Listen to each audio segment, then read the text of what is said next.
All right, ladies and gentlemen, boys and girls, children of all ages, we are back for another week of Just a Fan podcast. First, I want to say we all apologize for the delay. Pando had technical difficulties. I gotta be okay. What? Don't me under the bus. It was Pando late. I mean, I was running late. I'm not gonna lie. No. You had technical difficulties. Nothing wrong with that. People understand technical difficulties. Listen, stuff is man-made, okay? It's not perfect. Calm down. Relax. Anyway, we're back for part 7 of our 8-week install, division by division talk. Next week is the last week, which when we cover the NFC East. Tonight we cover the AFC East, and we got a couple of guests already. One representing the Dolphins, the other one representing the Buffalo Bills. We'll bring them on later on in the show.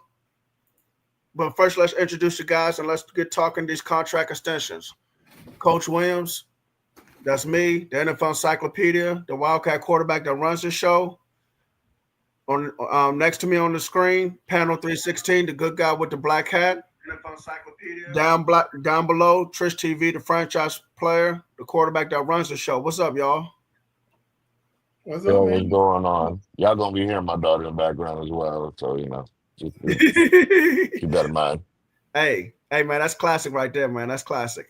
All right, so a couple contract extensions happened since we last been on the show, man. Last week we did the AFC North. We had a Steelers fan on, and he said that TJ Watt's contract was going to get done shortly, and it got done in a couple of days after the show. Yep. And then yesterday, George, Shout out to Mac Mitchell. That's who made that call. Mac Mitchell.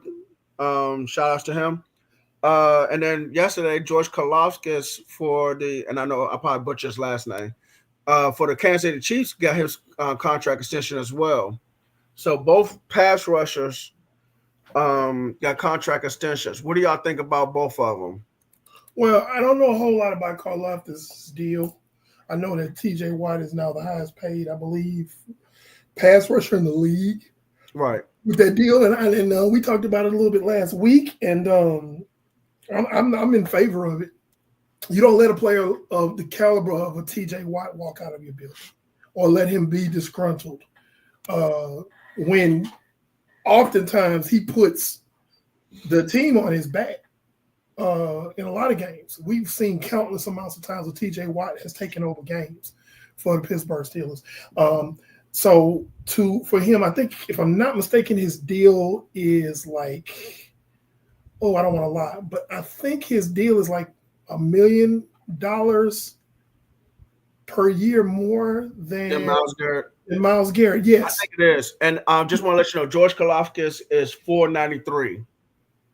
Okay, 4 for 93. Okay, so but the only Karlaftis doesn't get the I guess you could say the respect that TJ Watt does, but he's a very solid player. He really is. But TJ Watt, let's be real. TJ Watt was dominating the news cycle for the most part as far as this week is concerned, with the deals that are happening. It's like, okay, what deal got done this week? All people that's going to really be thinking about Karlaftis' deal is probably people in the AFC West. Definitely Chiefs fans and the people that's got to see him. But TJ Watt, that's a household name. Right. that is a household name, and it's like, and like I said, he deserves that money. That was a funny. His brother JJ tweeted out right after the deal was done. It was a picture. He put a picture of himself up and TJ up in their uniforms and everything, and in the caption, he tweeted out, "There's no way I should have to pull out my wallet when we go to dinner." It was something to that effect. I'm not ever pulling my wallet out again. It was something to that point. It was like, but it was kind of a, your brother giving you congratulations on your contract, but like, dude, yeah. Yeah. So now you paying from now on, little bro. Right, exactly. You paying for dinner, man. You about to pay for this 32-ounce steak, man. Yeah. So and drinks. It was funny. It was a little, brotherly jabbing going on, but in a roundabout way, because that's the type of stuff I could see my brother texting me or something like that. You paying for dinner, right? From here on out. You know that, right? My brother would do something like that. So my older brother. So yeah, I can see that. Tristan, what do you think? Well, yeah, like you guys said, man, TJ Watt's a household name. You knew he was going to get his money. The Steelers did the right things. Probably the one non-question mark decision they've made this entire offseason. But I wanna kind of talk about Klaus a little bit, because the thing about it is, even though he's a relatively unknown player besides to the AFC conference. I think they look at it as an investment, because they feel he's going to be like the next come up of pass rushers. Maybe not to be like premier pass rusher, but to be one of the pass rushers talked about in the future. He's young. He made some key plays last season, so I think this was like a smart investment, because they know, like, if he has there's a chance for him to have like a breakout season next year. And they're looking at it as, let's lock him down now, so we ain't got to break the bank in the future if he does pan out the way he does. If he maintains where he's at right now, that's totally fine. But if he has a breakout year, now we got one of the premier young edge rushers in the league on cheap, because we already had to pay this other cat on the defensive line already. So it was actually a really savvy move by Kansas City to lock him in, because they are looking at him as a potential legit player. That's a good point. We talked about it. Who's the player we were talking about that got a deal? It's like you pay him. Oh, it was Garrett Wilson. It was Garrett Wilson, yeah. And we was talking about how exactly he's a cornerstone player. And the thing is, though, about George Karlaftis is Chris Jones is going to be retiring at some point over the next couple of years. So George is the next man up on that as being the cornerstone of that defensive line. So lock him up now, and you got to start building that defensive line around him basically now. Mm-hmm. Yeah, and it's like they're getting a bargain for what, basically for what they signed him for. It was a 4-year deal, if I'm not mistaken. Yeah, 4-year deal. So $3 million. Yeah, so you talking about you got this guy for 4 years locked in. Let's say he does go off and turns into, and possibly becomes becomes quote unquote the man in Kansas City. You're paying him by that time. Well, it'll be considered peanuts. And you got a deal. You got a bargain. So it makes a lot of sense. It's a deal. We got him till 2030, I believe, if I'm not mistaken. Probably so. Yeah. Because I think he's still on his rookie contract, and so the 4 years should probably be kicking in 2026. And the thing about the contract is, as we know, the actual cap hit is going to be low. So it won't really affect the cap until 2027-ish, around that time frame. Yeah. It'll be roughly. I know his cap hit this year, if I'm not mistaken, it's going to be close to $4 million, which is by NFL standards peanuts. Yeah, definitely. So if he does go off and have the year that we think he could possibly have, and let's be real, I'm going to make some people mad when I say this, but it's the truth. Basically, the defense carried Kansas City this past season. It did. I think that's a fair take. Yeah, like definitely. Statistically, Patrick Mahomes had his worst year in his career, and they got to a Super Bowl on the strength of how good Kansas City's defense was. So they're invested in, hey man, you was part of helping us get to you. We didn't win it, but you was part of that. We go ahead and give you your coins now. So as Forrest Gump would say, that is all I have to say about that. All right. So now we transition from two pass rushers in the AFC getting their contract extensions to talking about the AFC East and how we feel and our guests feel about the division for this upcoming season. So the first person we're going to introduce is a Buffalo Bills fan. He's on our show for the very first time. Nathan, welcome to the show. Thank you for having me. I really appreciate the invite. Not a problem. He's a Buffalo Bills fan, and he'll be representing for the Buffalo Bills for tonight's show as we discuss AFC East overall. And then next on our show, a third year returner, Rob Anime Dolphin, who, of course, by the last name, well, not the last name, but the last name on the what he typed in, whatever. And you see the jersey, he's a Dolphins fan. He'll be representing the Miami Dolphins for us discussing the AFC East tonight. Welcome. How you doing? I'm doing great. Glad to be back again, third year in a row. Happy to get into this. All right. So, and what we got going on here? I think we have the Patriots fan coming in.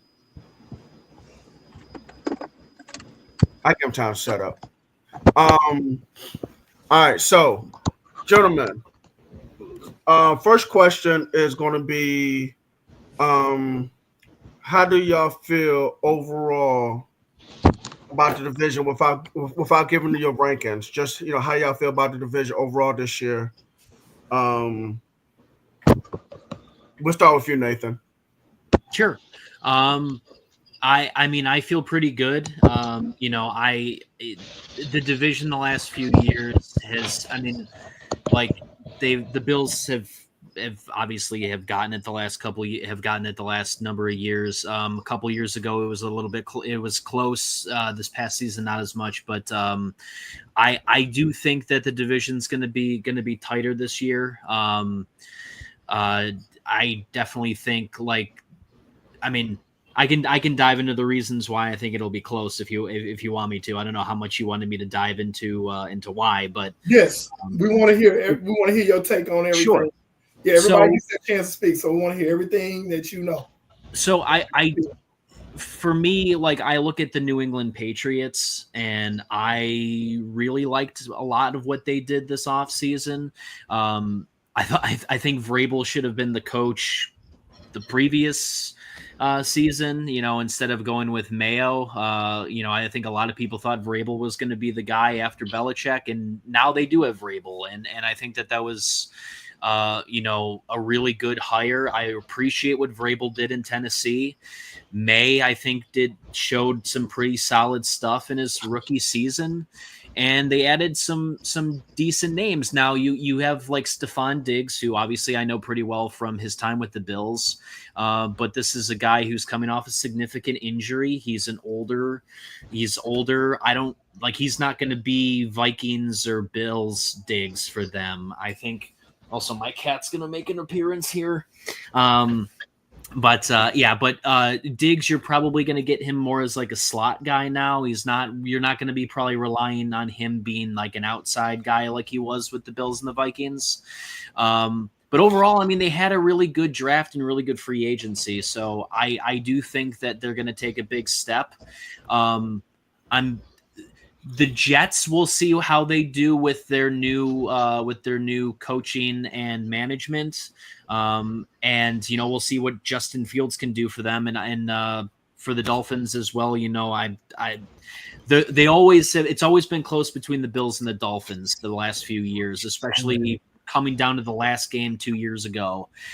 So they're always going to be they're going to be a competitive in the division as well. It's going to be tough. It's it's going to be a tough division, I think, this year. I think it'll be tighter than it was last season. Okay. And Rob? Well, honestly, I agree for the most part. I think that the Jets, Dolphins, and Patriots will be pretty close. I think the Bills are probably still going to be ahead of them. I won't give the rest, but that's basically. And he kind of highlighted a lot of the reasons why, but I'll save some of it for when I talk about specific teams. I have some concerns about actually both the Bills. Some of the things that the Bills did in the offseason, and then some concerns about Miami. One move in particular with Miami that was a head scratcher. And I think, Rob, you know where I'm going with this. You probably can finish my sentence.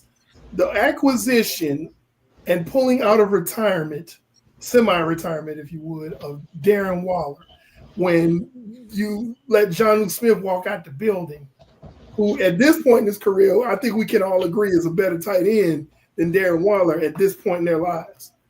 The Bills, for me, and I'm playing devil's advocate on this. I don't have a dog in the fight in this division, but the Bills, the addition of a Joey Bosa at defensive end is like, hey, man, that leaves question marks on that defensive line because the issue is not his ability, it's his availability. And that's like the big question mark. Like, I would maybe would have gone younger, gone in the draft to try to get a guy or something like that. But we know that basically when Joey Bosa's healthy, he a dog.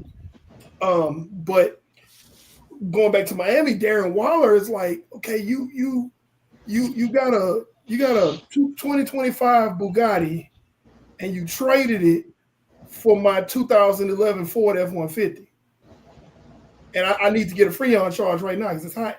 Like my air conditioner don't even work right. You know what I'm saying? So yeah. You feel me? So like, would y'all care to expound on either one of y'all can go at what order y'all want to go? But those are the big question marks I have for both those teams. I guess I'll go first on the Darren Waller thing.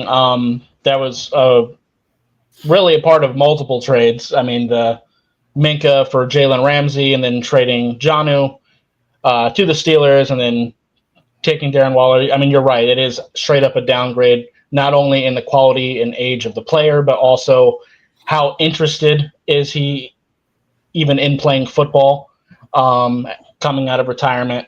So there's definitely a lot of those questions. I just think a lot of our moves, we just got kind of actively worse. I'm not even going to defend that. Like it didn't make any sense. Now I will say this: you guys did fleece the Steelers on the acquiring Minka Fitzpatrick back to Miami for Jalen Ramsey. In my opinion, I feel like y'all got over on the Steelers on that one. I don't think either one of us really won that trade. I mean, draft pick capital wise, we won, but I think Minka and Jalen are both past their primes. Like Minka hasn't been making the splash plays for the Steelers that he was when he had first gotten there. And Jalen Ramsey's obviously over the hump, in my opinion, as well. But I think for Minka playing the safety position, you might get a couple plays still here and there of him, whereas Jalen Ramsey still tries to play as if he can be on an island, and you're like, no, you're not that guy no more. Not to mention, and thank you, Tristan, but not to mention the fact that Minka Fitzpatrick is literally a quarterback in the secondary. Like he True. gets guys lined up. His football acumen, hey Titus, his football acumen and his IQ is hard to dispute that. And I think he could help out tremendously in you guys' secondary just from his knowledge base. I do agree with that, but we also have Ashton Davis and Ifitu Melifonwu versus our corners being Storm Duck and Jason Marshall, a rookie from Florida. So our cornerback room is basically non-existent. All right, So, guys. Hey, guys, hold on real quick. Let me introduce our third guest. We have a Jets fan who's first time guest on the show. His name is Dan. He'll be representing the New York Jets. What's up, Dan? Hey, All right, cool. We can hear you. We can hear you. You good? You good? Okay, so all right, so we're gonna continue with this topic. But yeah, all right. So look, here's my thing with Minka Fitzpatrick. Yes, Minka Fitzpatrick is older and may not be making the plays. Here's the thing. Here's the upgrade for you, though, Rob.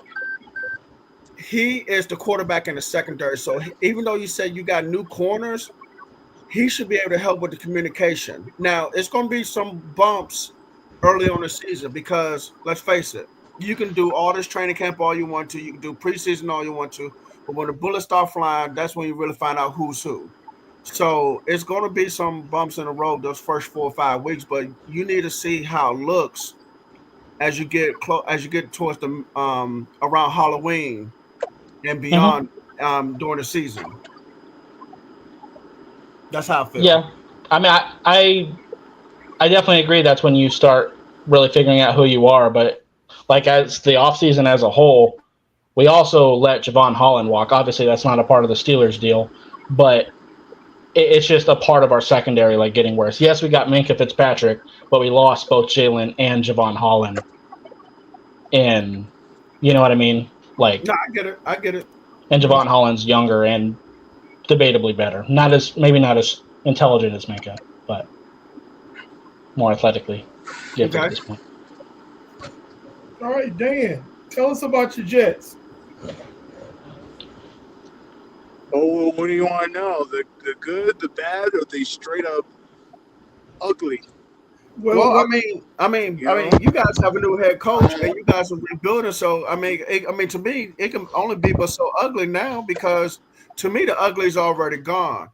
Last year, I called you guys the New York Aaron Rodgers football team because Aaron Rodgers was sitting there running the show. So, Aaron Glenn. And I'm a Cowboys fan, so I know about Aaron Glenn being around Bill Parcells and stuff.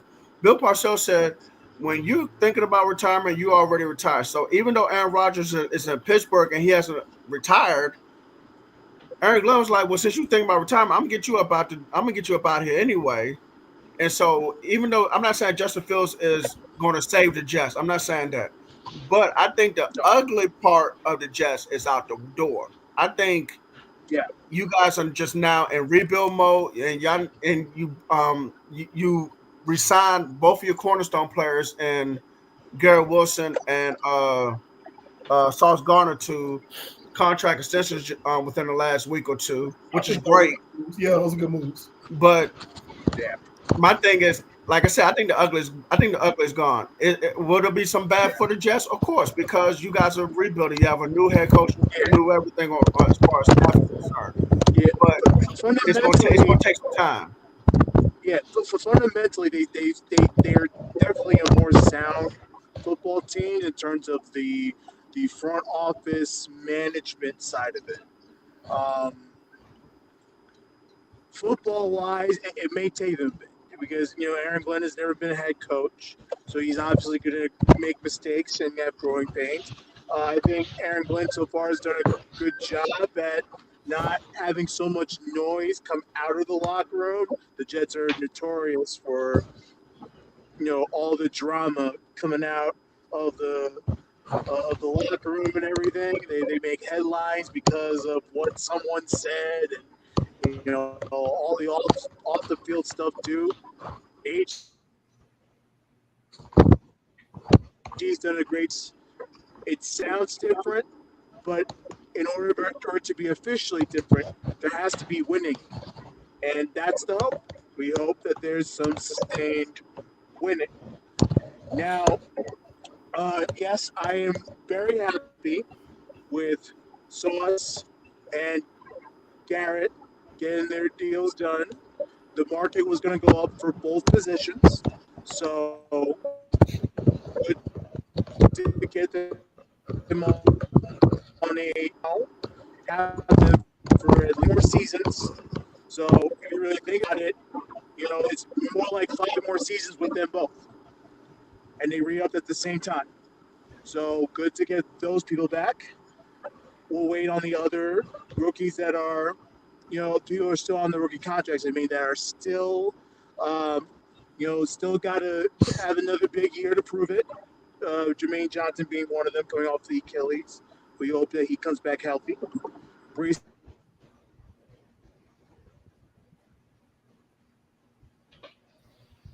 Okay, sound like we lost him a little bit on sound. Okay. Hello? Dan? Yeah, I think he's trying to get his audio back up. Yeah. We'll get his audio going. Basically, for the Jets, no. Aaron Glenn is going to definitely change the culture. This guy has been around so many culture changing type people, not just Dan Campbell. I mentioned Bill Parcells. I think Aaron Glenn was on the Saints staff when Sean Payton was there. And Sean Payton is also connected to Parcells. So they are really. He's going to change that Jets culture. He's going to change that Jets culture. I know he had mentioned something about winning. I don't know how much winning they're going to do this season, but I think since he's been around teams that have been through rebuilds and culture changes, I think he knows what to do. And so he's going to have a plan in place. He probably already knows that this season is not going to be, something that you probably even get 500, but he knows that let's say it's 2025, let's say 2027, you want to be a division champion contender and making it to the playoffs. And that's what the thing with the Jets, like Dan was saying, with all those, with the two key, extensions being done, and also looking at some of these young players, it's a very young team. It's a very young team, and I think for Jets fans, and it's going to sound crazy to say, and people are not going to be happy that I'm saying it, but the concept is to be okay. Baby, hold on. The concept is to be patient. You got to be patient with this squad because it's a young squad, and you're teaching a whole new philosophy. It's no longer like plug in and go, plug in this veteran to see if it works, plug in this veteran see if it works. It's like, no, this is a young team. They're hoping that Justin Fields can finally come into fruition of who he's supposed to be and who he's supposed to become, and let Aaron Glenn groom this young group of guys to be consistent winners. Yeah, I believe there's going to be a culture change, definitely in that building. What needs to happen, in my opinion, in the building though, is you cannot have meddling from the front office. You got, the phrase "let them cook." You gotta let Aaron Glenn and his staff cook. And I believe Aaron Glenn has that attitude. You just hope that the front office allows him to be that way. Which means that Woody Johnson needs to change his ways because of stuff that was coming out last year. Yeah, exactly. Regarding all that front office meddling that was going on, having his sons involved, who's not even on staff in the front office. You can't do that right now with Aaron Glenn. Aaron Glenn, like I said, has been around changes. He was in the most recent one is Detroit. Pando and I, we said this numerous times. We watched Detroit grow, and we saw it coming. Aaron Glenn was right there as a defensive coordinator and saw everything happen as it grew. He knows what to do. So he has to. What I'm saying is Woody Johnson has to step aside, handle the contracts, but let Aaron Glenn bring in the players and coach his team?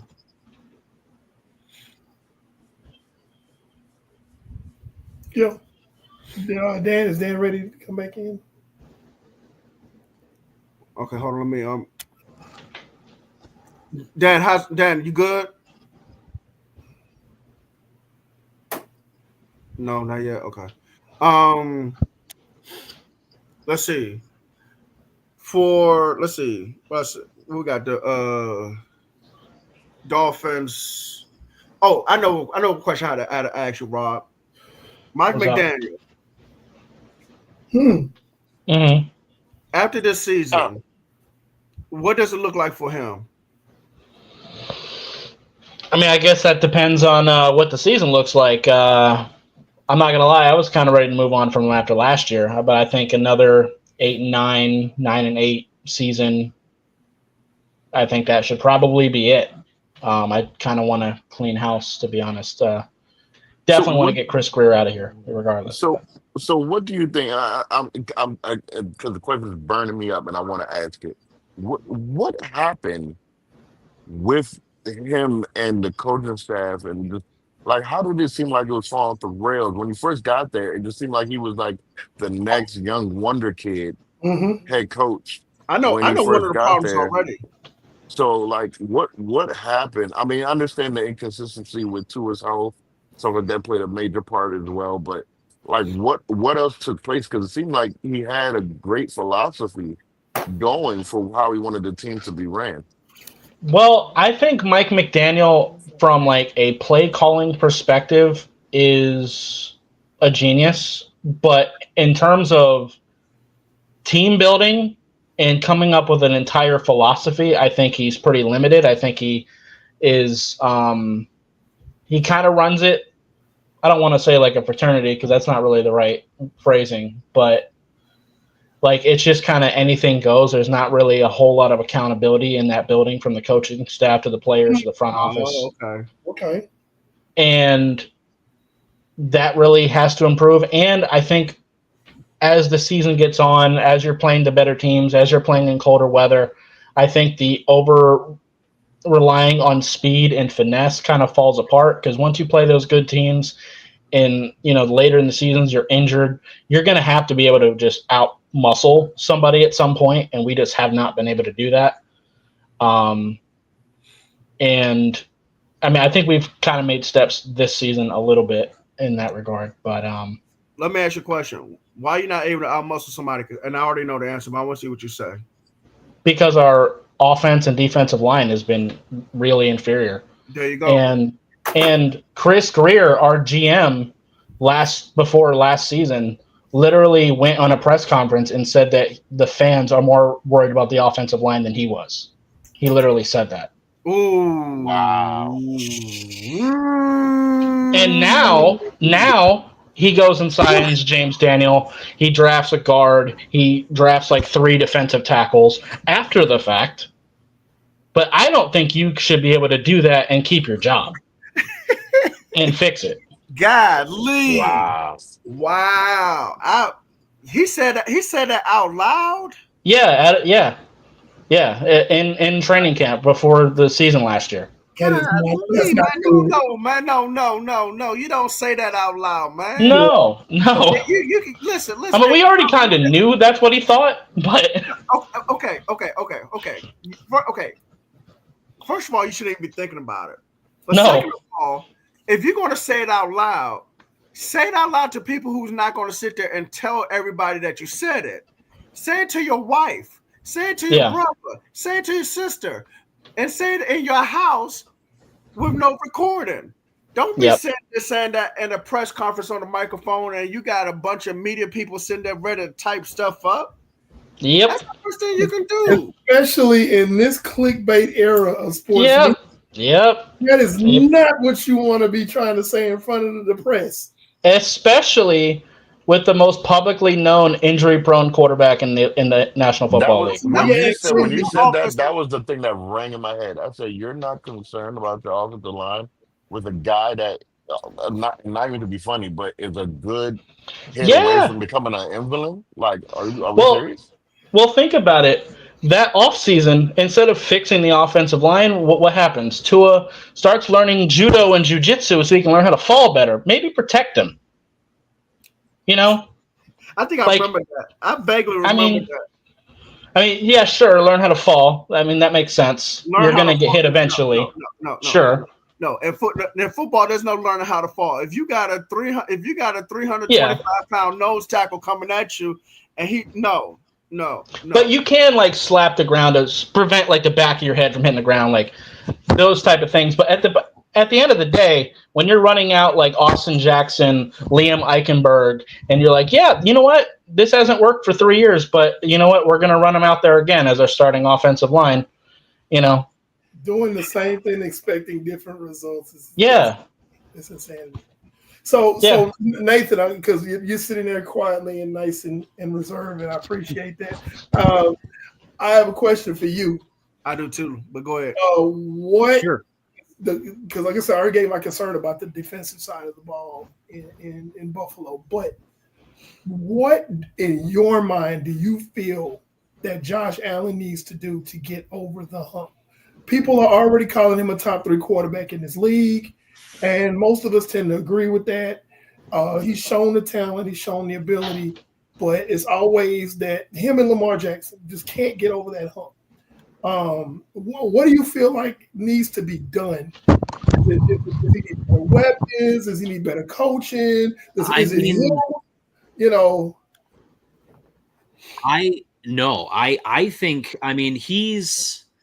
he is a championship winning caliber quarterback, in my opinion. If you look at some of the losses that he's had, especially to the Kansas City Chiefs, I look at 13 seconds, for example. He did everything he could do. He literally didn't get the ball in overtime. But who was responsible for having Kansas City tie the game? It was the defense, and the defense has got to be better. I think that's the thing. So many people were saying, we're counting the Bills out before last season with, you lost a bunch of veterans, and I also thought we were going to maybe not win as many games, but Josh proved last year that I can make, Mac Hollins look like, like a really solid, because they had brought him on for special teams, and he became one of the core guys. And as a result, he got paid pretty well by New England. So,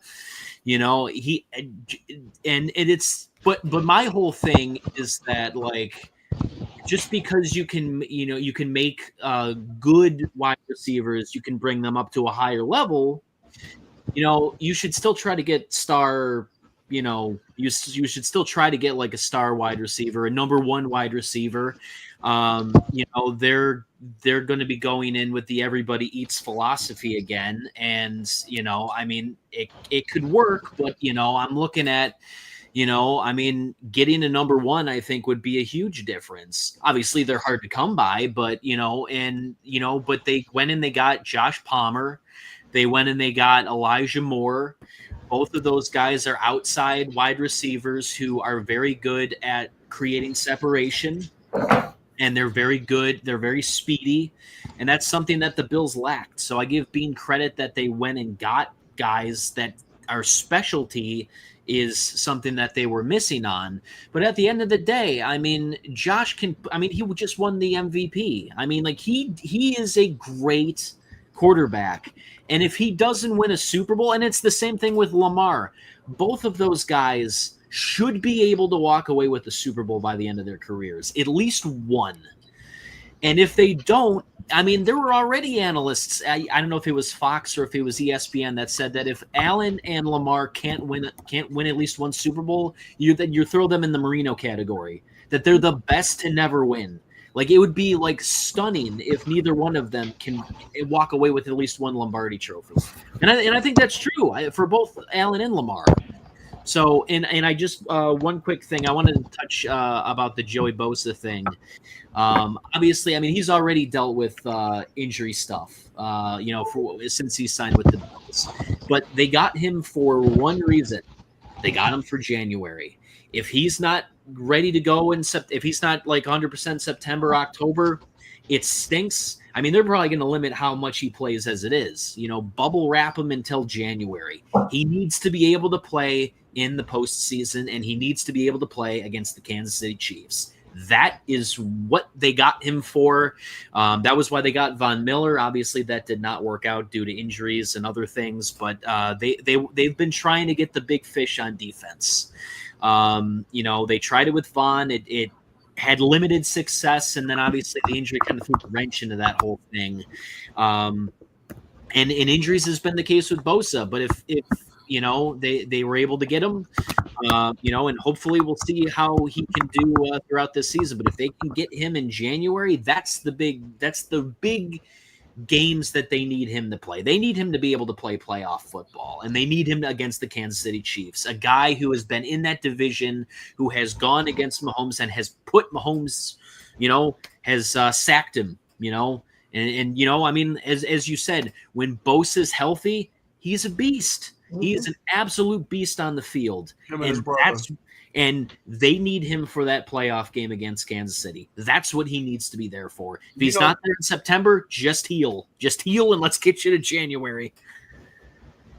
Okay, so I hear that. My only problem with that is not, and I know Eric talked about the injury, but you guys drafted a guy in the first round a few years ago to be your primary pass rusher, and Gregory Rousseau, and I just really haven't heard too much from him. My thing is, when you draft a guy in the first round as an edge rusher, maybe even a top part of the second round, because somebody can fall. That guy's really supposed to be, and by now, I mean, he's in 6 or 7 season. He should be a double-digit sack guy. He should be the guy who should be taking care of Patrick Mahomes or even Lamar Jackson when y'all play him. And like I said, I have not been impressed by him too much. He always seems like he does pretty well in the regular season, but then when you get into the depths of the playoffs, it's like you don't really hear his name as much. So I definitely agree on that. He needs to be more clutch in the big moments, and that's, I mean, they just re-signed him. His contract wasn't up this summer, but it was going to be up next summer, and they threw another 4 years on his. That was one of the big key re-signings they did this offseason. But obviously they trust him enough. I mean, but you're absolutely right. We need to see more out of him, especially in the postseason, because that's why you drafted him. Okay. All right, Dan, glad to have you back on, man. I know you're having a little bit of sound difficulties. But, sorry about that, guys. No, you're good, man. Hey, listen. Technology is not perfect, man. It's man-made. We good, man. We good over here, man. We go by the flow, man. We good. But anyway, go back to what you were saying about the Jets. Your thoughts about the Jets in this upcoming season and how you feel about the rebuild, no longer being the New York Aaron Rodgers football team and all that stuff. Yeah. As I was trying to say. Yeah. Again, the big thing is getting all the idiots out. We got Robert Saleh out. We got Joe Douglas out. We appreciate some of the hits that Joe Douglas has, but he whiffed on quarterbacks twice. So get all the ugly dummies out of the organization. Bring in what we hope is more of a sound football team. As I was trying to say before, the Jets seem like a more sound football team with Darren Muji as the GM, Alan Glenn, who's really the head honcho, but no one's going to say that. Him running the show. I think the Jets, while they may not be necessarily, I'm not going to say that they're contenders yet, but they're at least a step closer to that because they are bringing back people like Sauce Gardner, Garrett Wilson. They're on contracts at least another 4 or 5 years, which is great. Great that they extended that. Defense looks great. Offense remains to be seen. The big thing is the quarterback. We signed Justin Fields. It's on the face of it, it's a 2-year contract. and non-committal. However, based on stuff that's happened in the offseason, the retirement of the seventh rounder, Jordan Travis, they got not this past draft, the draft before, 2024. He was a seventh rounder, but he had that gruesome leg injury at Florida State. It just never healed right for him. Yeah. It's unfortunate. Yeah. I remember hearing about that. Yep. Yeah. So we were hoping that he would be the guy eventually when his leg was healthy, but his leg never got healthy. Oh yeah, because he was a Heisman candidate before he got injured. I mean, the boy could play. Right. So we were thinking, okay, non-committal with Justin Fields. You still had Travis and Tyrod. Okay. The plan is this guy from Florida State. He's going to take over. But then he retired. The Jets did nothing in the draft. And then they have this 2-year deal with Justin Fields. This deal with Justin Fields is a commitment. They're banking on Fields to being good. Based on everything that's happened in the offseason, there's no way they didn't know Jordan Travis wasn't going to play. There's no way. They knew. So this is a commitment, and they're banking on him being good. That's the way I'm seeing it. I don't know how anyone else sees it. But, yeah, I hope that somehow under the Tanner Engstrand offensive playbook, maybe Justin Fields gets it because he was fairly slow in Chicago. He showed some flashes. He can do stuff with his legs. Pittsburgh, he did a good job until they went to Russ, even though he still made plenty of mistakes. So they have to hit on the quarterback. That's my big thing, and I'm not quite there with Fields yet, but that could change. Let's see what he does under this coaching regime. And then on top of the quarterback, you also got to hope that Breece Hall comes back and delivers. I was just about to ask you about that. Yeah, I mean, he had a down year. It was a rough one. He had fumbling the ball. That's something that he didn't do year one or year two. And he didn't have that explosiveness. And I don't want to hear anything about his injuries because he played healthy. He was around every game. So I need to see more of that because he is coming up to the end of his contract. I think the Jets may want to tag him instead of trying to extend him unless he has an unbelievable year. Either way, I still think franchise tag is probably the best way to go with that. Okay. So you think it's a good idea? Hold on, Brandon. You think it's a good idea to franchise tag a running back? Think about where that number would be now because of the contracts that these running backs are getting. Yeah, because I'm thinking about that, and then also because I know there was rumors about a possible trade of Breece Hall, which, in my opinion, I think is insane. Even though Braylon Allen really showed out last season, he played really well. Honestly, he kind of had an impasse, in my opinion, with Breece Hall because you don't want to overpay him, but at the same time, I think he's essential to the success of your team moving forward. I agree. Well, here's my thing with that. One, and I hear what you're saying, E and T. You guys in rebuild mode anyway, so I would trade Breece Hall. I know what you're saying. He's important to the team. I would trade him for draft picks. Yeah, because it's not that this season is not a season where you're going to be close to a 500 team. I know 17 games, so I was supposed to say close to 500. So I would trade him now. Get draft picks. You can get another running back next year. Yeah, but here's the thing that's interesting. And hold on. One more thing. Outside of Garrett Wilson, I don't know who else is in that wide receiver room. Yeah, they still have Lazard, who they restructured his contract, so they're not paying him $1 billion for him to drop passes. But no, I mean he's the best that they got. He's the number one. I understand, but But is he good enough to get you guys close to 500 If with he, the way the team is looking? I'm not saying the team is horrible because it really isn't. And I know you said Salah was bad. I don't think Salah was bad. I just think Salah ran I think into the Aaron Rodgers the Aaron thing Rodgers just was too situation much. just messed everything up. It Yeah. really did. It messed everything up. So I think Salah should get another head coaching job down the road. yeah. Whether it's this coming season or the following season, probably more so the following season. But Douglas definitely had to go though because the draft. I remember when you guys drafted Zach Wilson, I was like, why are we doing this? Yeah. It's like, did But- y'all watch him at Me- BYU? Like, what are we talking I about? wanted to, for the record, I wanted to keep Sam Darnold. Like I was on that. I thought keeping Sam Darnold and having with Salah to build his confidence would help. Yeah. Yes, I fully agree. Think about it because they had Mike LaFleur, who's done an okay job with LA right now.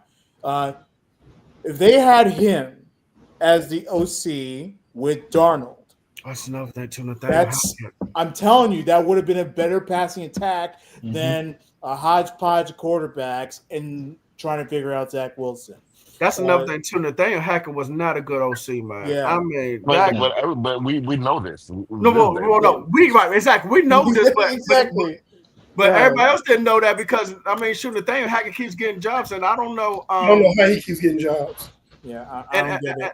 And I don't know if is he on anybody's staff this year? Not that I know of. He gonna blackmail somebody and get a job. Yeah. It's gotta be blackmailed. He getting a job. Nathaniel Hackett and Adam Gates must be cousins, man. No, I will say this because I know we got to keep it moving. I will say this. There's two scenarios that could work well for the Jets. Justin Fields the light bulb can finally come on for Justin Fields. Then that's It would literally take that offense to a whole other height. Yeah. If that light bulb comes on, or you guys are below 500 and bomb, and because of how that contract's constructed, you get one of these highly touted QBs coming out of the draft next year, and then take time and build this roster around one of these young QBs. There's like 6-7 QBs that could be legit in the NFL that are coming out next year. So those are the two options. It's either the light bulb clicks for Justin Fields, or it doesn't. Y'all bomb and go get one of these QBs, and y'all can deal with his contract the way y'all need to. yeah. Well, I'll tell you what then. If it looks like it's going to bomb before the trade deadline, you trade Hall. Yeah. Well, I think it's a dubious proposition at best. I think Brees Hall. When we talk about cornerstone players, everybody else is kind of expendable, but you got those cornerstone guys. Sauce Gardner's a cornerstone guy. Quentin Williams, Quentin Williams, Garrett Wilson. Yep. Yeah, Garrett Wilson. Quincy Williams is there too. They may extend him too. It's a lot of money. The cap's going to go up. That's the only thing that may benefit the Jets is the fact that there's going to be more cap room because the money's going to go up. I mean, However, they can't let Quentin Williams walk out the door. Yeah, Quentin Williams is essential, man. That's essential. And I saw his contract because I kind of want Dallas to trade for him next season, but because we got your former defensive line coach, so I kind of want him in Dallas. The same Madden, Brandon. I know, man, but listen, man, I can dream, okay? I can dream. I would say that I'm a dreamer. All right. So, we are getting ready to do our picks, and just a reminder how we do the picks. We are going to rank these teams in this division from 4-1. We're not giving out records. We just, telling people how we feel about, who we're going to have a 4 wide, 3 wide, 2 wide, and number 1 wide, of course. So, Pando, I'm going to let you run this part of the show. So this is how we going to do it. All right, we have, for the first time, we have 3 representatives for a division, which is great. We tried to get 4. but this is still good.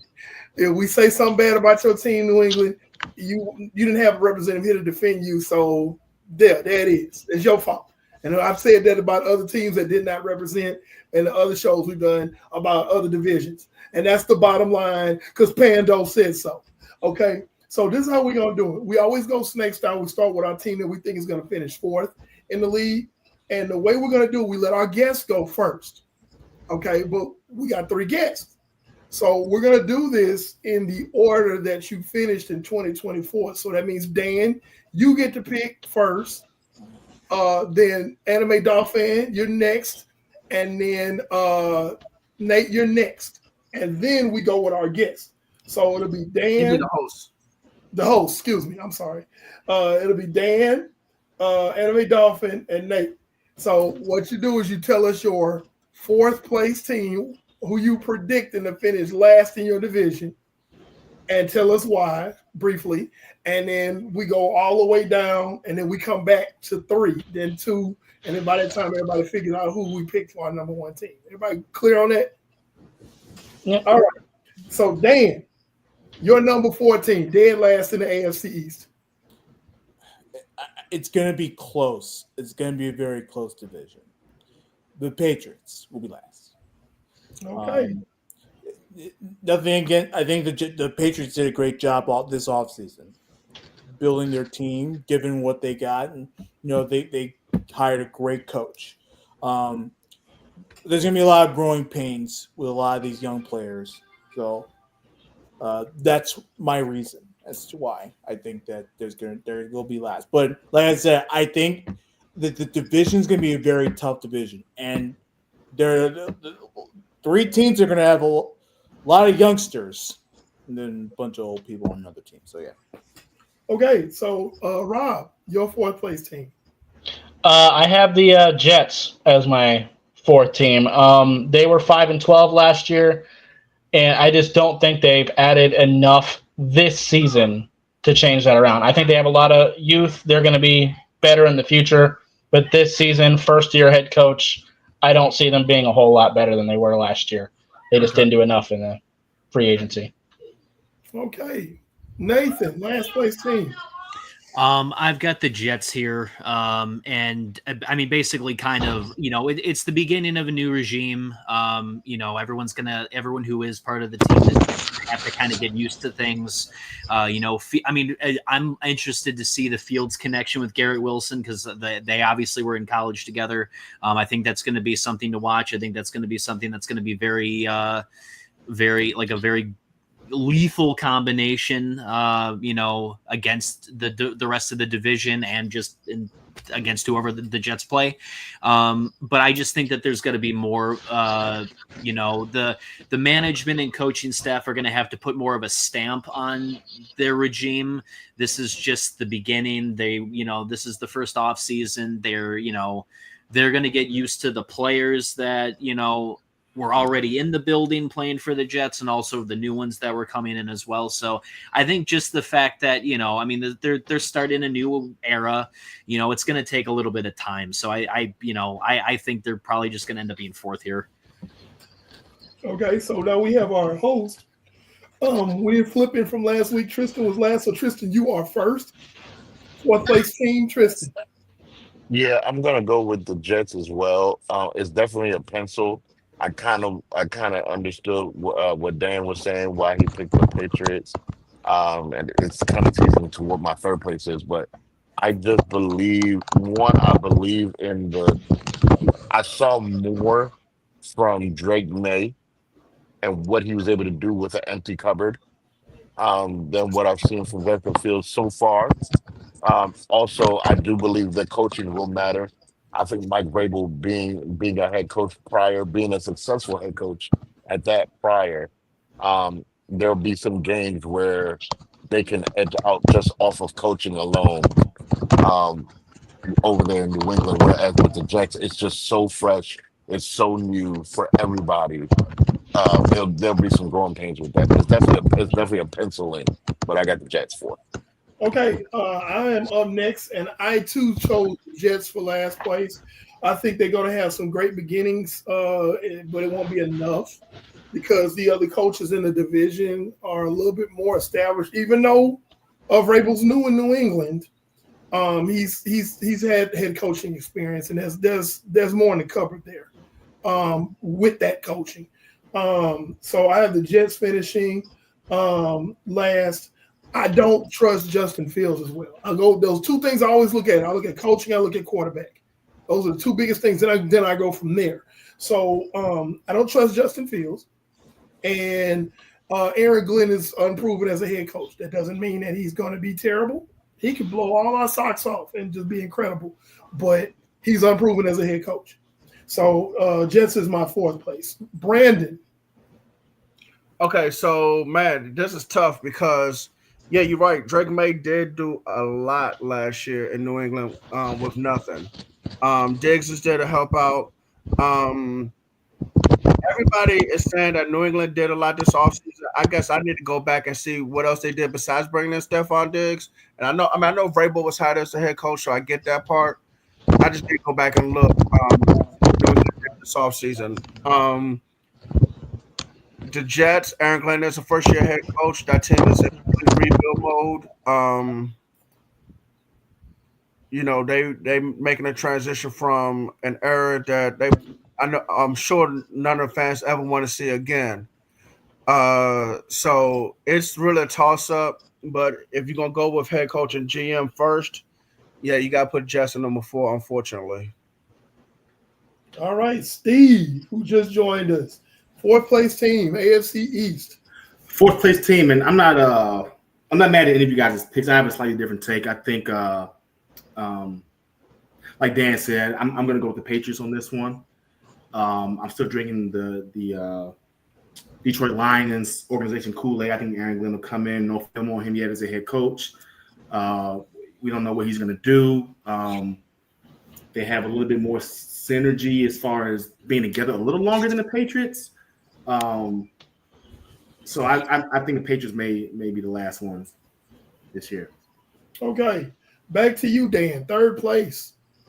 Well, the only reason why I didn't pick the Jets fourth, I think they have a lethal defense. Their defense is strong. I think that's their saving grace from being dead last. Okay. Valid point. Picking the Jets to be third. Is that right? Did I get that right? Yeah. Okay. All right. Rob, third place team. I'm going to go with the Patriots. I know you just said that the Jets have a good defense, but I think the Patriots will this year too. They signed Milton Williams, Harold Landry, Robert Spillane, Killabon Chase on it, nothing, but they added a lot. It's the truth. It's the truth. No. Listen. I'm sorry to cut you off. As a Cowboys fan, I am so glad that we drafted CeeDee Lamb over Caleb Von Chase on, man. That was a saving grace, man, because a lot of people had us drafting Caleb Von Chase on, and he ended up doing basically nothing down in Jacksonville, if I'm not mistaken. Yeah. So that was great by Dallas for taking CeeDee Lamb over Caleb Von Chase. For sure. But go ahead. Yeah, so they did sign a lot of those guys, and it really fits a lot of the holes that they had, which was run defense. That was kind of their biggest defensive issue last year. But on the other side, I don't think they really helped their offense enough with their young quarterback. They did improve the offensive line. They drafted Will Campbell. They signed Garrett Bradbury, Morgan Moses. But I think Stephon Diggs is pretty washed at this point. The rest of their receiving core isn't great. Their tight end room isn't that great with Hunter Henry. And I don't think their running backs with Ramondre Stevenson is anything to be too excited about. So that's where they end up in third for me. Okay, Nathan, third place team. Okay. So these were really good points so now I'm part of me is like trying to reconsider in my head. I'm going off a gut here. I got Miami third. McDaniel and Greer should have been gone this offseason. And I think all that Dolphins ownership did was kick the can down the road another season. They're going to be third for me in the division. We'll get into who I've got two in a bit. But I just think that I just don't think it's gonna work. I think that this experiment is with McDaniel and Greer, I think is going to be over after this year. I think it should have been over this offseason. And I just don't think that I think that, I mean, I know that there's quite a few Dolphins fans that, like, I have friends who were upset that they did not move on and that there was a vote of confidence in the current group that they got. And I just think that they're going to probably end up being third. I think this is going to be it for them. I think they're going to be new coach, new GM for 2026. All right, Tristan, third place. That's why I'm loving the show. Third place I have is the Patriots, but it's another pencil, and kind of like along the lines of what Nathan was saying with the Dolphins. I feel the same way, but I just think with the Patriots, it's not because I don't believe in the coach and quarterback. I just think the cupboard is just so bare. I think it's just they need another draft. They need another free agency. Like, I would look forward to how they look after, not this season, but the season after, where they can really tool up the roster. I do believe this will be a season where we'll see flashes of Stephon Diggs. He's going to have a couple games where he balls out, but those are going to be few and far in between. Because they're not getting Minnesota Vikings Stephon Diggs. You're not getting early part Buffalo Bills Stephon Diggs. He's a little long in the tooth, coming off that major. It's a big injury for a wide receiver at his age. So you don't really have too much after him as far as like a threat weapon. I do love what they did with the offensive line. I think Will Campbell's going to be a Hall of Fame tackle. Okay. So I do love that, what they're building with that. And I think the pedigree of Vrabel, not only being a successful head coach elsewhere, but the fact that he is a New England Patriot. Like, he played in that division for years. I think will pay dividends, but just not enough for this year. So I'm gonna go with the Patriots at 3. All right, I have the Miami Dolphins finishing third, and my rationale for that is I don't trust Tua Tagovailoa's playing ability or his head. And when I say his head, I'm talking about just all of the concussions. That's really concerning. It is very concerning. And then when he's healthy, he's only flashed. He's never really been, like, oh, that's the dude, Really, he's limited as a quarterback too. What now? He's limited as a quarterback. Well, yeah, that's what I mean. But so you have that, then like what Rob said is like, and Nathan said, this might be the death knell for this current staff for the Dolphins, and there are a lot of Dolphin fans already see them go already. And as a Niners fan, I'll be glad to have Mike McDaniel in some assistant capacity back in San Francisco, because he did really well. So y'all can let him go. I'm cool with that. Maybe he's not a good head coach. Maybe he's a good assistant coach. Because some people got to know their station. You have plenty of coaches that have been just great coordinators and other positional coaches, but just never great head coaches. Yeah. So I got the Dolphins third for those reasons. Also, the lunacy of the Darren Waller pickup. That's crazy. That's nuts. Brandon, can I do something crazy real quick? Can I change my number 4? Oh, he changed his number 4. Go ahead. You can make it out, E. Keep your receipts, E. I come on now, you know I don't miss nothing. Y'all ready for this one? Yeah. I got Miami number 4. Yeah, Miami at 4. I got Miami at 4 because I just think when going back to this whole offensive line thing, defensive line thing, that just messed me up. Okay, number one, number two, because of that, Tua is probably not gonna be able to stay healthy, and plus he's a limited quarterback when he is healthy because his limitation is really immediate and over the middle of the field. If you ask him to throw a corner route or a comeback route, forget it. So I just think this is it, and they're going over for new head coach and GM. I wouldn't be surprised if they're gone by the middle of the season or towards the end of the season. That's a mistake. So who's your three? So then my number three.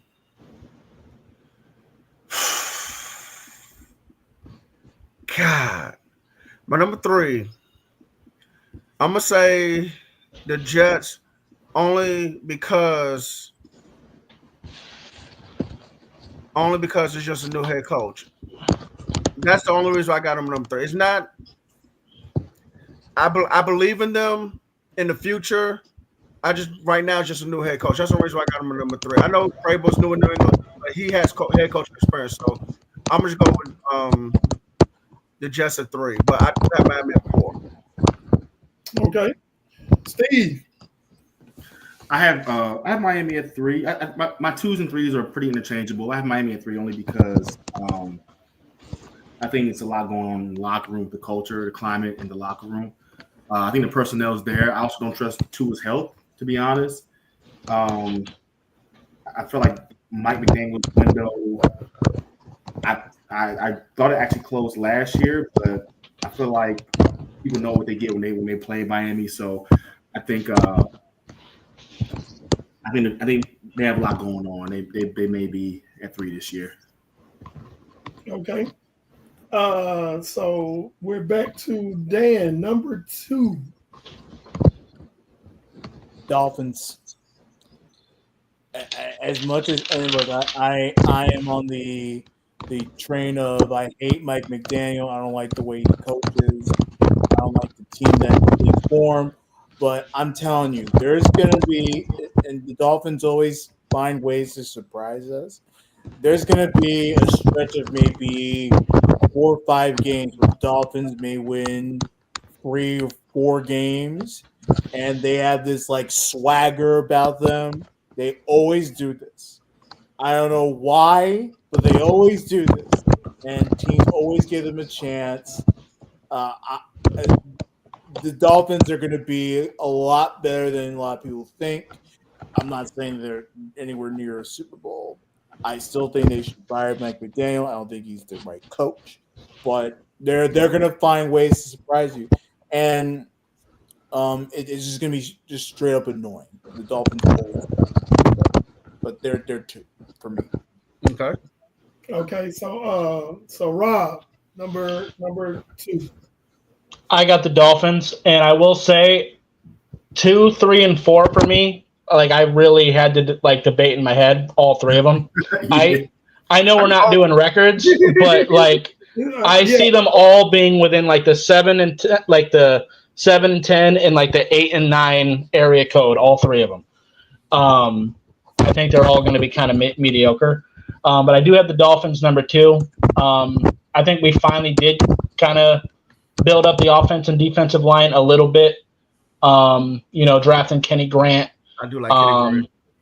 Yeah, getting I still haven't figured out how to pronounce his last name, but Jonah from Arizona. Oh yeah. Not even trying. Going to get James Daniels, even though he's coming off a torn Achilles. But I think we're kind of in the opposite of the Patriots, where I have a lot of questions about our defense, which is why I really flip-flopped on the 2 of them. But I just feel like this quarterback, GM, and head coach have at least been together before, so I give us the very slight nod over the Patriots. But ultimately, I think we probably end up with the exact same record. Okay. Nathan, number 2. For me, and I realized that I just said that the Jets are going to need time to gel, so this kind of I'm going against my own point here. I've got the Patriots at 2. I've got a feeling. I've got a feeling maybe it's a year early, just with what we saw with Drake May. he's going to be a problem. I think he's going to be a problem. I know Diggs obviously is coming off the injury.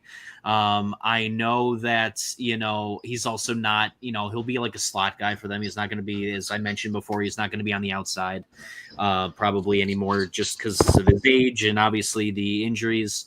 I trust Vrabel.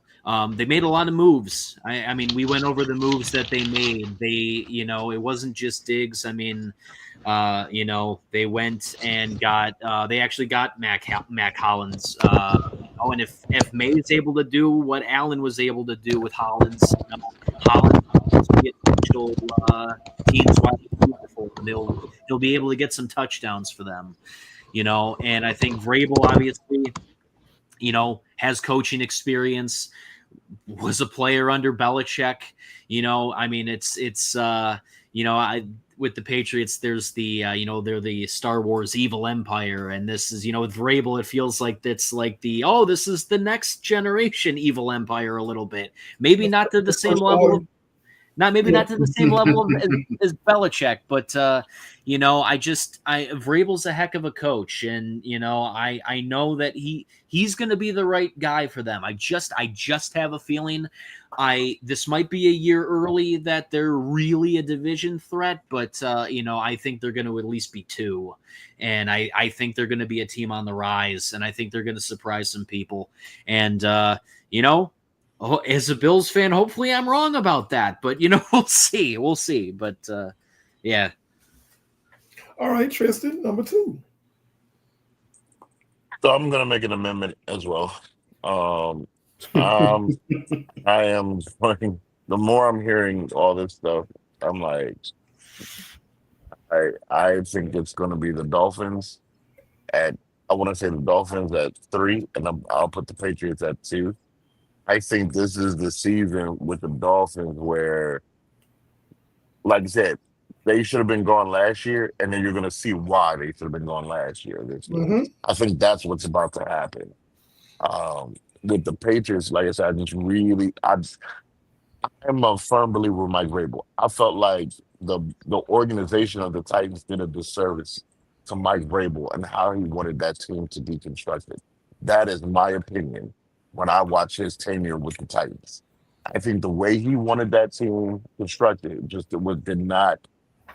they did not handle that appropriately. No, you're right. He was not supposed to have a Marcus Mariota as a quarterback when it first started off. And lucky you had Derrick Henry to kind of keep it at bay for a while. But Drake May is a Mike Vrabel type of guy. Like that's the kind of quarterbacks he likes. Kind of gritty, big, strong. That's what he wants.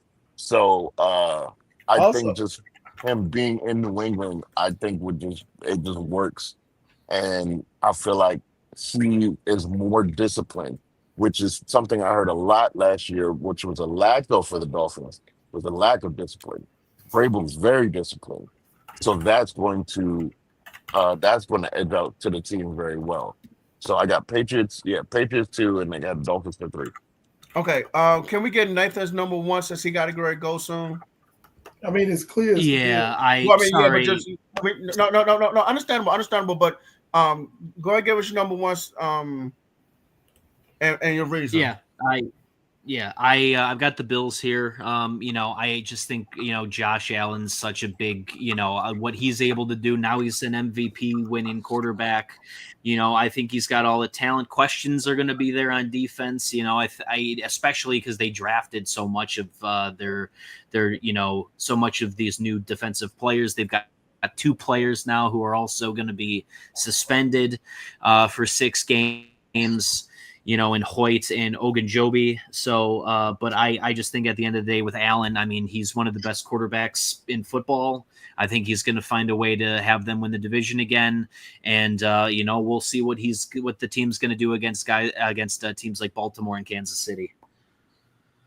All right, cool. All right, so, hey, man. I was going to add on to what Tristan was saying about the, who was it? They just finished talking about. My bad.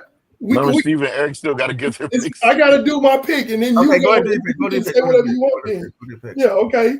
Let's keep the order. So, yeah, I have the Pats finishing second as well. But to Nate's point, all three of these teams, second, third, and fourth, they could be a game apart. I think you can flip any of those three in that particular order this coming season. I think it's a very mediocre division, and the Bills are like here, and then everybody else is like right here. Do I think one of these other teams could sneak in? Possibly, but the AFC is so tough. Counting the entire AFC, they're all 16 teams in the AFC. But I have the Pats finishing second. That doesn't mean they're a playoff team. But I do, what everybody else's point has said before me, I believe in Mike Vrabel. Also, I'm going by my formula, coaching and quarterback play, and everything else. So in this particular case, Drake May is the second best quarterback in this. Is probably the second best quarterback in this division, in my opinion. I don't trust Justin Fields, and I don't trust the health of Tua Tagovailoa. So in this division, Drake May is the second best quarterback, and then Vrabel's coaching ability. So, but I have the Pats second. Now, Brandon, go ahead. Okay, so I do have the Patriots as well as second place. And to piggyback off of what Trisha said, because losing certain players, I think what's his name? And we thank Nathan for being on our show. Thanks, Nate. I think he was there when they lost A.J. Brown and replaced him with Traylon Burks. And Traylon Burks, when he came out, was supposed to have been one of those receivers who was supposed to be more of an offensive weapon than a true wide receiver. And that's also not what Vrabel's comfortable with at wide receiver. I keep hearing Diggs is going to be in the slot, and I know he's coming off a serious injury. I wonder how much they're going to run that old New England. When I say old, when Belichick was coaching that New England offense. So if he's in the slot, does Diggs become the Wes Welker, Danny Amendola, Julian Edelman type receiver since he's in the slot now? Again, I know he's coming off a serious knee injury, but remember, that's how they ran their offense. Really, the slot receiver in New England's offense under Josh McDaniels is really the primary receiver. It's not the outside guy. So does Diggs get a bunch of targets coming his way and he catches 75, 80 passes because of the scheme? I think that might really bode well for him and bode well for Drake May. And if Vrabel can get that defense playing like it used to be when Belichick was a coach, because remember, that defense was always disciplined. They didn't make that many mistakes.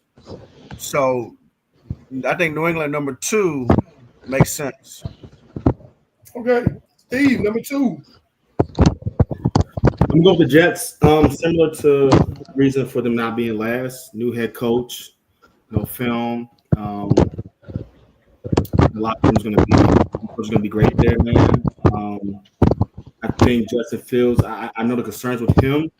I feel like the new coaching staff in place there will develop them, which we know Chicago did not have in the past, nor Pittsburgh. So I'm taking a shot at them at number 2, man.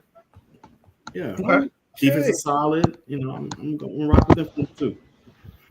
Okay, so with that, I think it's a unanimous across the top of the board that everybody has the Bills finishing first in the division. Yeah, they almost went to the Super Bowl last year. It's a no-brainer. And I don't disagree. The more we talk about how the Buffalo Bills, their window is closing because they can never get the job done, the more that fuels their fire and they go out and explode. As long as 17 is there, that window ain't closing. And I tell you what, when they made that offensive coordinator change about 2 years ago, was smart. Going away from Ken Dorsey to Joe Brady was smart, man. Because Joe Brady said, "Look, listen, man, I'm not gonna have Josh Allen try to be Superman 24/7, 365. Let's turn around and hand this football off." And that's why James Cook is sitting there trying to get that contract extension, because he's like, well, I'm a strong reason why we've been successful offense.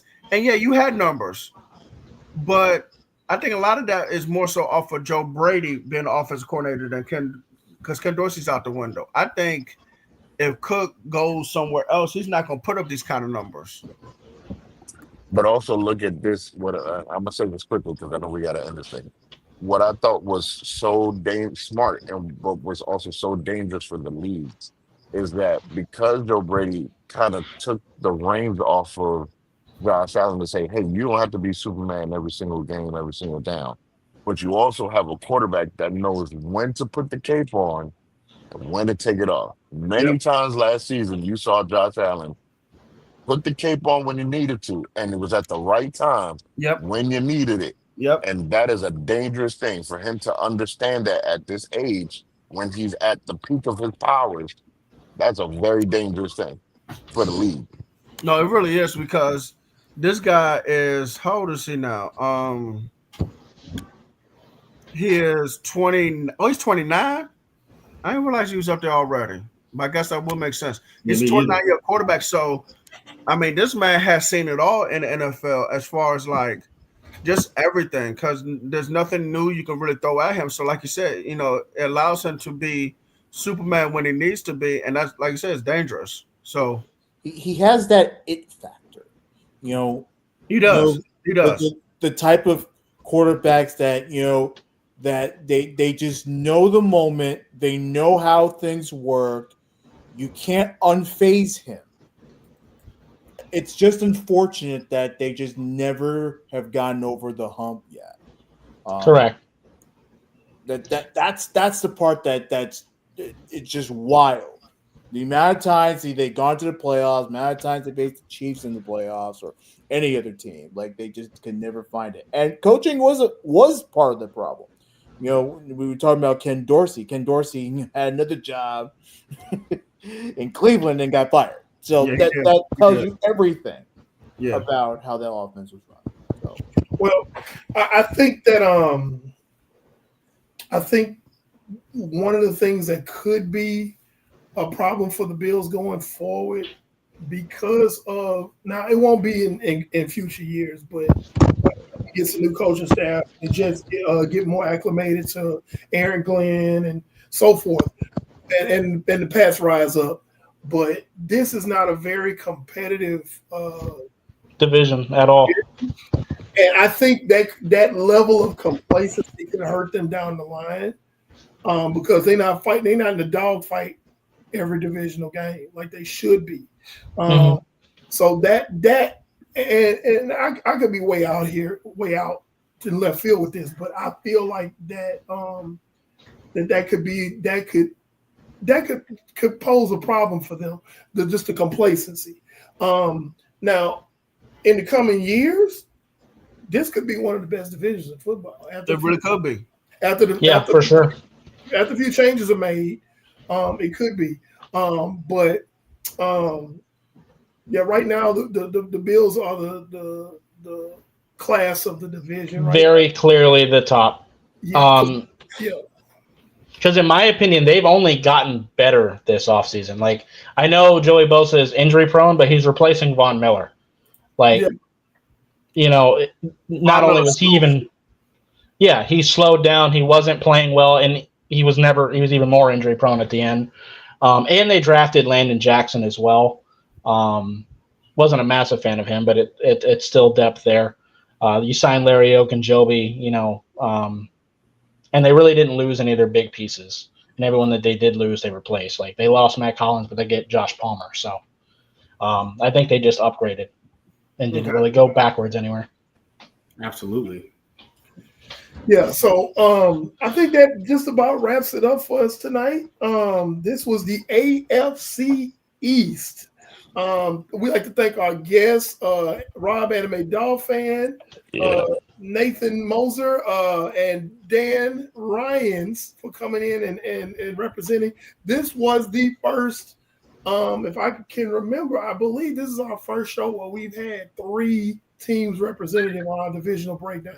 Yep. And I think this is the first AFC East one where it was more than just me for guests as well. So shout out to y'all for showing up. Yeah, definitely. So JETS, Jess. I'm sorry, I just loved it, little chant. My bad. Go ahead. That was wild and random. Okay. Yeah, it was very random. I appreciate that, though. I'll take it. Any kind of sympathy, huh?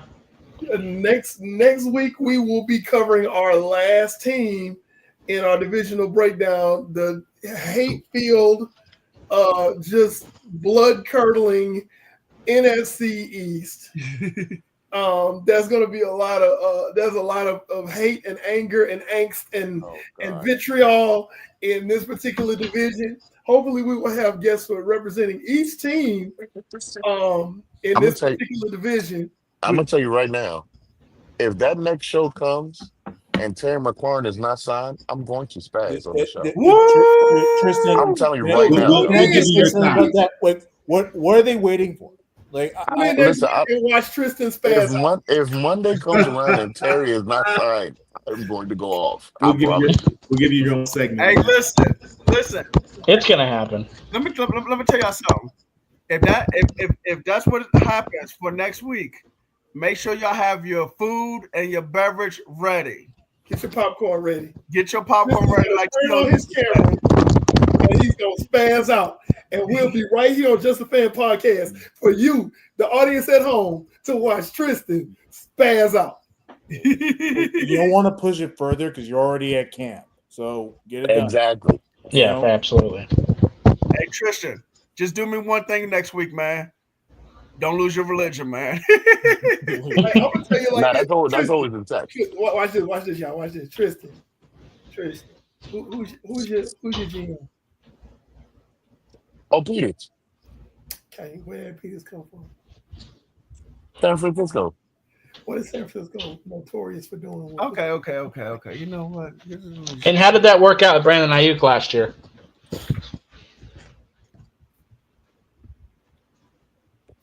You lost your mic. Right? Brandon, I told you don't do that. Don't mute my mic. Don't do that. Yeah. What you gonna make this man go? You gonna let this man ask me a question? You gonna mute my mic down for real? All right. Anyway, you sir. What would you try to throw shade? No, I ain't trying to throw shade, man. I ain't talking to you, Brandon. I'm talking to Rob. Oh. Yeah. You did it with Debo and you did it with Ayuk. Didn't want to damn record. I didn't ask about the record. I asked about Ayuk. That's what I thought. Oh, what happened to his production? What happened to y'all record though? He got hurt. He tore an ACL. You got a quarterback. That can't count to three. And how was he playing before he got hurt? Okay. We finna do this. We want to do this.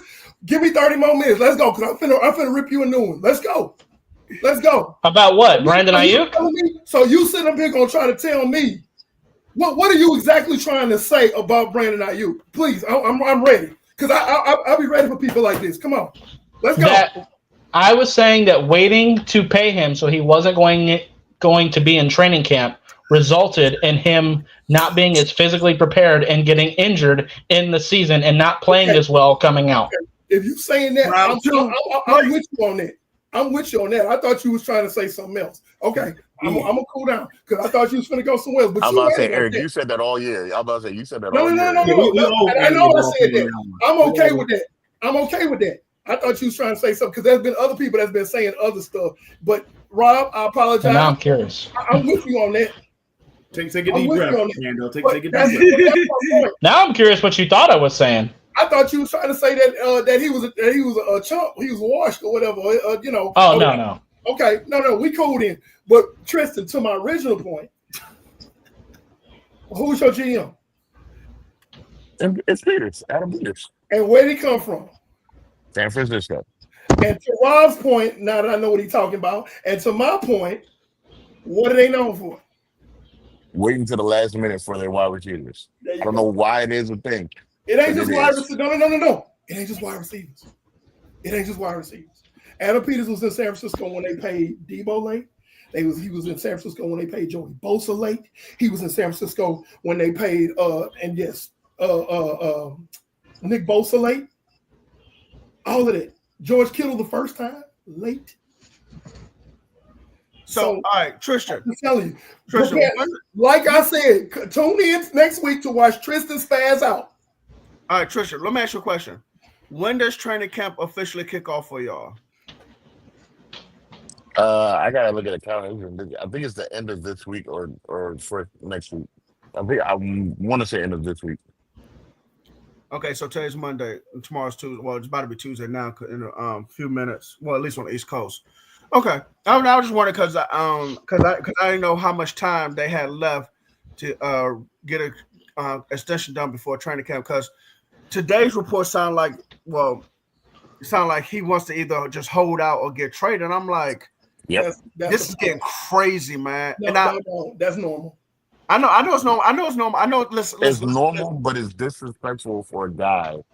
And I know we got in the show. I ain't trying to prolong it. It's disrespectful for a guy that has been consistently productive with the amount of quarterbacks he's had to play with in his entire tenure. He has not seen 1,000-yard season with these kind of quarterbacks. I absolutely agree with you, Tristan. I do. There's no point in making players wait. I hate seeing making players wait. You don't do that. You don't do that. Especially a cornerstone player. Come on now. But now watch this though. And I'm gonna end with this. I just brought up them points about how San Francisco was late paying all these players, right? Okay. And Adam Peters was there in San Francisco. Right? Right? Tristan? Yeah. Okay. Adam Peters left and went to Washington. Okay. You see where I'm going with this? George Kittle heard him got paid again. Mm-hmm. Fred Warner heard him got paid again. All these people got these deals. Boom, boom, boom, boom, boom, boom, boom, boom, boom. Before we even went to camp. Now, Jawan Jennings is rightfully so. He won a new deal, but he said that late. But all those deals that wouldn't get done until training camp, or almost the first week of the regular season, that stopped happening after Adam Peters left San Francisco. And let me be clear, Adam Peters is a fine GM. He's great. But he was the assistant GM in San Francisco when all that procrastinating. Okay. All right. So, again, thank you, gentlemen, for coming on. Nathan, Rob, Anime Dolphin, Dan, Jets. We are live on YouTube, Facebook, and Twitch. Please follow us, share, subscribe, everything. Okay. Especially if you're new to this channel. Dan, also, if you have friends or family, you can share the show with them. I know it's going off, but they can watch it hopefully in the near future. And I don't know if you subscribe with yourself, but please do if you haven't. Next week, like Pano said, we'll be covering the NFC East. You can follow us, guys, on TikTok, Twitter, Facebook, and Instagram. Okay. Now, on my screen, down below, Steve Space Age. Thanks for joining. I know you came in late, but thanks for joining us, man. Yes, appreciate it, man. Thank you, guests, for joining us as well. Down on the screen to the far right on my screen, Trish TV, franchise player, quarterback that runs the show. Wish you a great show. Shout out to my guys, Dan and Nathan, my WJLA family. Appreciate y'all for coming on, man. Thank y'all for coming on. Oh, WJ, wait a minute, Channel 7? Mm-hmm. Yeah, Oh, those man. are my boys from Channel 7. Yeah. Oh man, we are a celebrity show now, man. We got Channel 7 on here, man. DC, man. Okay. And Kane showed out too. Hey, listen, man. Listen, if I'd have known that, we should have had some go-go going or something, man. Anyway, and then next to me on the screen, panel 316, the good guy with the black hat, man. And y'all know me, man. Coach Williams, 8 weeks for division by division talk. Next week is the last week. I'm the Wildcat quarterback that runs the show. The NFL Encyclopedia. Peace out, y'all. Good night. Oh, and just before we sign off, I do want a quick shout out to Rob for being on all the entire time, all 3 seasons of us doing it. So we appreciate you, big dog. Of course. So we have several hat trick guests that we've had, and Rob just hit his hat trick. And we're gonna talk about that later when we get off the air. But we have something for you, Rob. And Dan, hopefully Dan and hopefully Nathan can be on next year. Hopefully y'all available. Okay. Good night, y'all, ladies and gentlemen. Peace out.